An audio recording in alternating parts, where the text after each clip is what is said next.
Alhamdulillah alladzi ja'alana minal muslimin wal mu'minin wal muhsinin. Asyhadu an la ilaha illallah wahdahu la syarika lah wa asyhadu anna Muhammadan abduhu wa rasuluhu la nabiyya ba'dah. Allahumma shalli wa sallim ala hadzal nabiyil karim Muhammadin wa ala alihi wa ashabihi ajma'in. Amma ba'd. Ya ibadallah, usikum wa iyaya bitaqwallah wa ta'atihi la'allakum tuflihun. A'udzu billahi minasy syaithanir rajim. Bismillahirrahmanirrahim. Wa la tahsabanna alladhina qutilu fi sabilillahi amwata bal ahya'un 'inda rabbihim yurzaqun farihina bima atahumullahu min fadlihi wa yastabshiruna billadhina lam yalhaqu bihim min khalfihim alla khawfun 'alaihim wa la hum yahzanun yastabshiruna bi'ni'matin minallahi wa fadl wa anna Allaha la yudhi'u ajral mu'minin. Shadaqallahul azim. Puji syukur kita panjatkan hanya kepada Allah Subhanahu wa taala yang telah menganugerahkan kenikmatan kepada kita semua, sehingga pada kesempatan yang berbahagia ini alhamdulillah kita insyaallah dapat melaksanakan sholat Jumat berjamaah. Salawat dan salam mudah-mudahan selalu tercurah kepada panutan kita semua, baginda Nabi besar Muhammad sallallahu alaihi wasallam.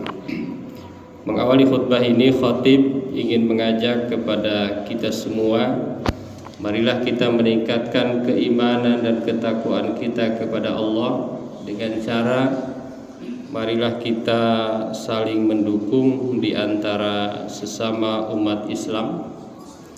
Marilah kita saling bahu-membahu di antara sesama umat Islam dan sesama manusia. Terutama di akhir-akhir ini kita menyaksikan, mungkin membaca berita yang kurang menyenangkan, yakni kejadian-kejadian yang sangat tidak islami, yang sangat tidak berperi kemanusiaan yang dilakukan oleh sebagian kelompok manusia kepada manusia yang lain, dan itu bertentangan dengan hukum humaniter internasional, juga bertentangan dan pasti bertentangan dengan hukum dan syariat Islam. Hadirin jamaah Jumat yang berbahagia, bahwa agama Islam betul-betul adalah agama yang sangat berperadaban. Maka di dalam ayat disampaikan al-yauma akmaltu lakum dinakum wa atmamtu alaikum ni'mati wa raditu lakumul Islam madina. Di dalam ayat itu dikatakan bahwa agama Islam itu telah Allah sempurnakan. Jadi kalau umat Islam melaksanakan seluruh apa yang diajarkan di dalam Islam, itu sesungguhnya adalah kesempurnaan. Tidak akan ada satupun aspek di dalam kehidupan kita ini yang kurang. Jadi pertanyaannya, kalau umat Islam, kalau masyarakat Islam, kalau orang Islam masih ada problem di dalam hidupnya, berarti sesungguhnya ada problem di dalam berislam. Itu yang menjadi keyakinan kita, itu yang menjadi pegangan kita. Jadi problem-problem yang selama ini ada ini karena disebabkan tidak maksimal di dalam berislam. Karena Islam ini sudah sempurna dalam berbagai hal, dalam berbagai bidang. Dalam bidang teknologi, Islam itu mengajarkan bagaimana agar umatnya senantiasa belajar, senantiasa meneliti. Bagaimana ayatnya, Iqra, bacalah. dan mungkin satu-satunya agama yang menyuruh di awal wahyunya untuk membaca, untuk meneliti, untuk mengkaji adalah Islam. Iqra bismi rabbikal ladzi khalaq, khalaqal insana min 'alaq. Jadi Islam itu adalah agama yang sangat berperadaban. Dalam sistem politik demikian. Nabi Muhammad SAW mengajarkan ketika hijrah ke Yathrib, Rasulullah membuat namanya Piagam Madinah, kesepakatan bersama yang kemudian di Indonesia itu diikuti atau diadaptasi namanya Piagam Jakarta, yang kemudian menjadi Pancasila. Nah, itu adalah sistem politik yang sangat luar biasa. Kalau seandainya dilaksanakan dengan maksimal, dengan sebaik-baiknya, dengan kejujuran, dengan penuh tanggung jawab, maka itu akan merupakan suatu sistem politik yang sangat luar biasa. Dalam bidang seni dan budaya juga demikian. Umat Islam ini sungguh luar biasa. Ada kaligrafi, ada tilawah Al-Quran yang sangat luar biasa. Seni budaya di dalam Islam itu terus berkembang, dan ini adalah luar biasanya Islam, ya. Kemudian ilmu pengetahuan dan pendidikan, lingkungan dan lain sebagainya, umat Islam ini sesungguhnya sudah ada patokan-patokan dan acuan-acuan yang kalau seandainya kita laksanakan sungguh luar biasa. Misalnya dalam bidang ekonomi ada namanya zakat. Ini luar biasa. Zakat umumnya 2,5%. Di Indonesia misalnya tahun lalu, tahun 2022, potensi zakatnya 327 triliun, baru terkumpul 17 triliun. Jadi yang terkumpul 17 triliun, padahal potensi zakat ini sekitar 327 triliun.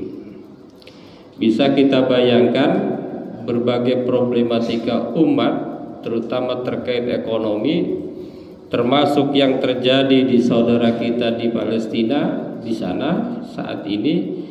Jika kalau seandainya zakat ini maksimal, misalnya terkumpul 327 triliun, ini betapa banyak bisa berpengaruh. Alhamdulillah, meski begitu, misalnya kita mendengar kemarin ada bantuan dari Basnas 12 miliar untuk Palestina. Ini kan sungguh luar biasa. Dari misalnya mendengar juga dari Lajismu itu ada 40 kemudian 20 miliar. Tapi lebih menarik lagi, seandainya zakat ini maksimal, mungkin kita tidak usah ada kejadian tertentu ngumpulin gitu ya, karena sudah terorganisir dengan baik, tinggal ngasih aja, dan memang sudah ada dananya. Misalnya mengirimkannya bisa lebih besar lagi. Nah, ini sungguh luar biasa.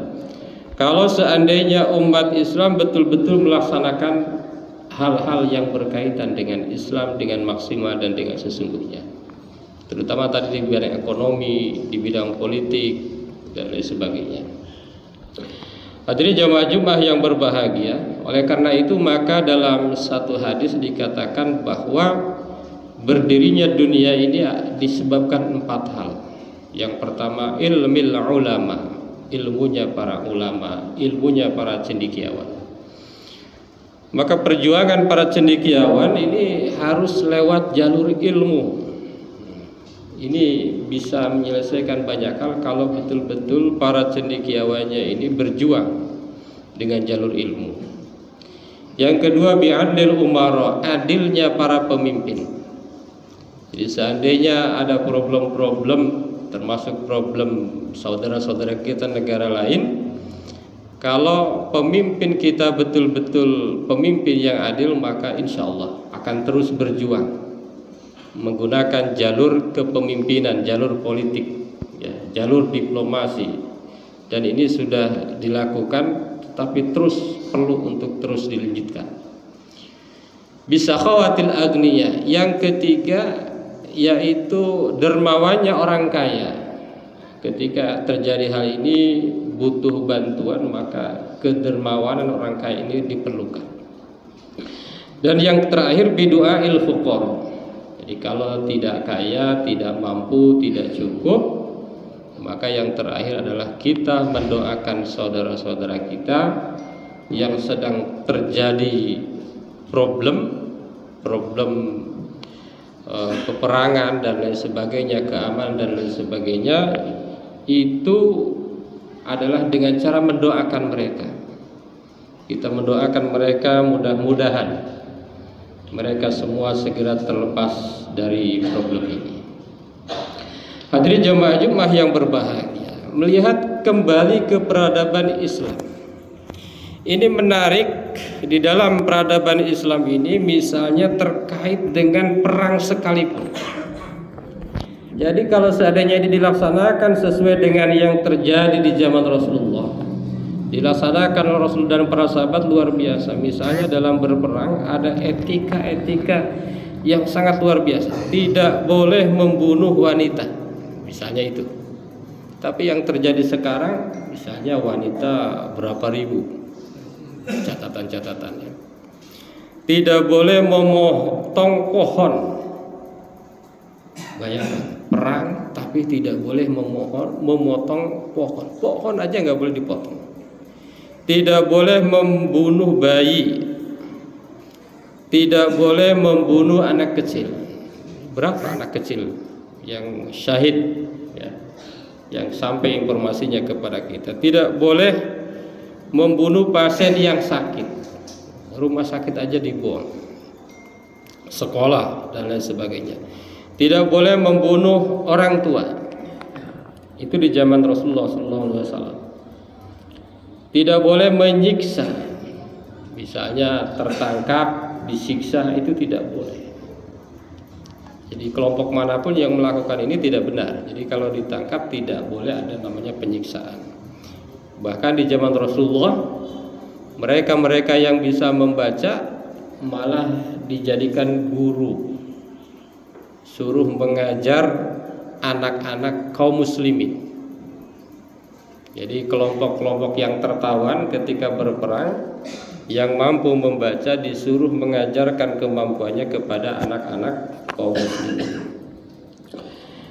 Tidak boleh membunuh pendeta, pemuka agama. Pemuka agama manapun tidak boleh dibunuh. Pemuka agama Islam, pemuka agama yang tidak Islam, sama, tidak boleh ada namanya dibunuh. Tidak boleh menghancurkan tempat ibadah. Tidak boleh melakukan semena-mena terhadap yang sudah mati. Jadi yang sudah mati kemudian ya harus dipelihara, dilaksanakan bagaimana penguburan dan sebagainya. Tidak boleh ya, membunuh hewan kecuali untuk dimakan. Tidak boleh menghancurkan bangunan. Sekarang bangunan-bangunan kita lihat di video-video luar biasa. Tidak boleh melanggar perjanjian. Perjanjiannya seperti apa itu tidak boleh dilanggar sekalipun dalam keadaan perang.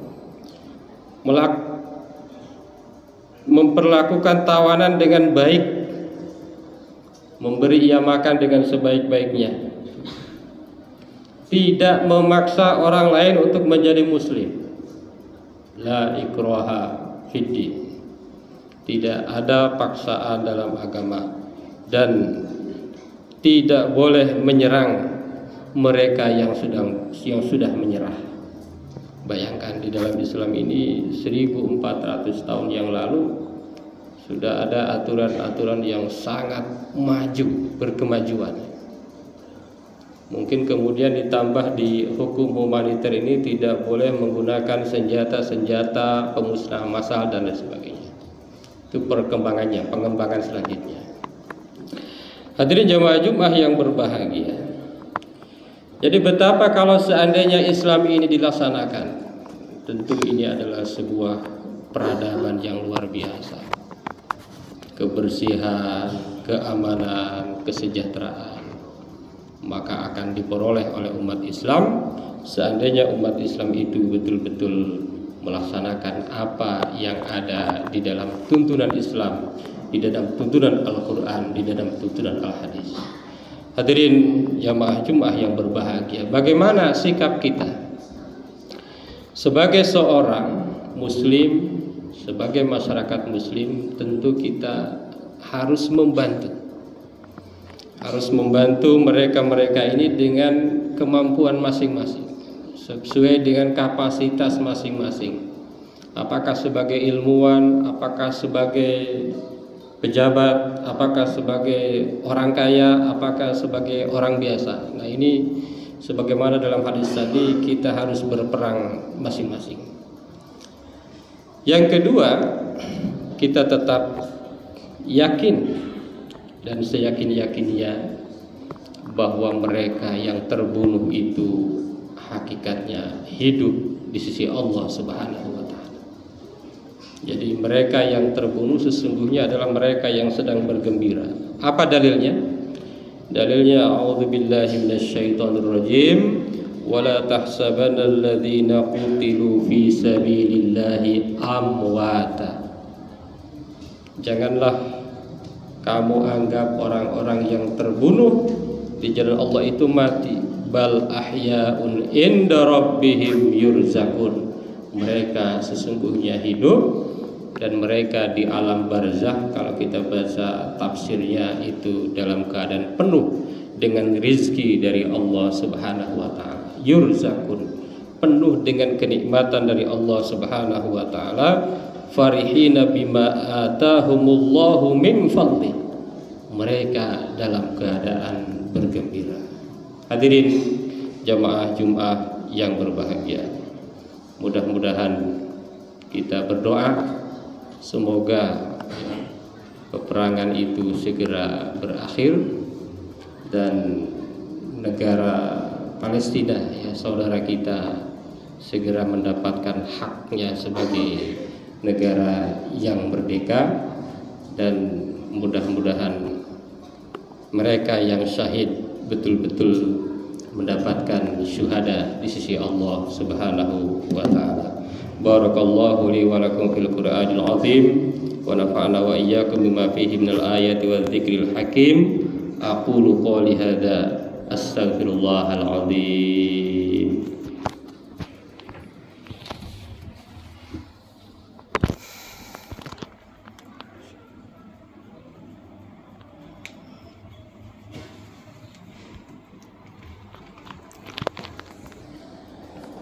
Alhamdulillah alladzi kataba ala nafsihi rahmah wa amarna bimtisali ma'muratihi wa jitinabi manhiyatihi muddatal hayah.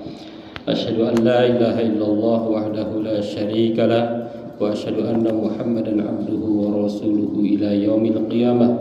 Allahumma salli wa sallim ala hadzal nabi al-karim Muhammadin wa ala alihi wa ashabihi ajma'in. Amma ba'd, fa ya ayyuhan nas ittaqullaha haqqa tuqatihi wa'lamu anna Allah ta'ala qad wa'ada liman ittaqa bidukhulil jannah wa tawa'ada liman 'asahu bidukhuli jahannam ma'wah. Inna Allah wa malaikatahu yusalluna 'alan nabi ya ayyuhalladzina amanu sallu 'alaihi wa sallimu taslima. Wallahu ma'am jami'is sahabati wal qurabati rasulillahi ajma'in. Amin ya Allah ya rabbal alamin. Allahumma ighfir lil mu'minina wal mu'minat wal muslimina wal muslimat al ahya'i minhum wal amwat. Allahumma aslih dhata bainihim waj'al fi qulubihimul imana wal hikmah wa unzilhum ala ahadika alladhi ahadta ilaihim waj'alna minhum wa atina bidolatil islam bi hidayatika wa rahmatika wasi'ah. وتقبل دعاءنا إنك أنت السميع العليم. اللهم انصر الإسلام والمسلمين، اللهم انصر جيوش المسلمين. عباد الله، إن الله يأمر بالعدل والإحسان وإيتاء ذي القربى وينهى عن الفحشاء والمنكر والبغي يعظكم لعلكم تذكرون واستغفروه إنه هو الغفور الرحيم.